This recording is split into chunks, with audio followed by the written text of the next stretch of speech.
तर मलकापुरातून पुढे 56 गाव पलटून आम्ही आलो फक्त एक वस्तू घ्यायसाठी. तर ही वस्तू कोणती आहे चला तुम्हाला ब्लॉग मध्ये मी पुढे सांगतो, पण त्याच्याबद्दल तुम्ही कधी फॉलो नशीन करेल तर फटाफट फॉलो करून टाका.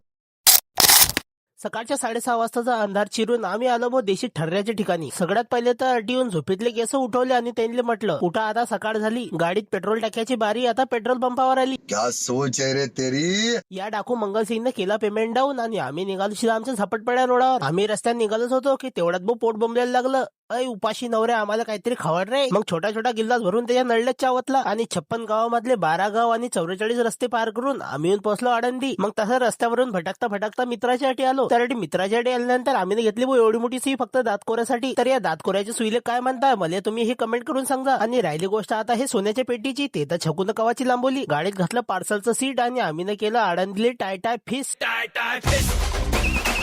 बल्लू तुम्हारे जेरसे फरार समजून गावाकडच्या लोकांना आमच्या मागे लावली हिरवेगार शेत आणि काटे भरेल सेलफोन टावर. नंतर 2.5 घंटे चढल्यानंतर आम्ही येऊन वापस पोहोचलो घरी. लंबा भाला आणि आकुड तलवार ठेवली घरी आणि आम्ही आलो सीधं केजे स्टीलवर. तेवढ्यात मला एक अटी गोष्ट मालूम पडली. जटी असे बारीक चिरीक माणसं एवढा मोठा रोल उचलू शकता, तटीच असे धाकड माणसं ते एक खुर्चीने उचलू शकू राहिले. तेही नाही तर हे बा याले म्हणता पायानं काम दाखवणं. आणि आपले मामा तर शोले पिक्चरच्या गब्बर सिंग सारखीच वाटू राहिले. कितने आदमी थे? 2 आदमी. कोणाला कधी लोखंडाची चॉकलेट रोल खाणं असेल तर एक बार कमेंट करून सांगणार रे भाऊ. चला तर हो ना आजचा फुलपाद्या ब्लॉग अडीच संपवू आणि भेटू आपण अशाच लवकर एका ब्लॉग सोबत. तोपर्यंतसाठी जय श्रीराम.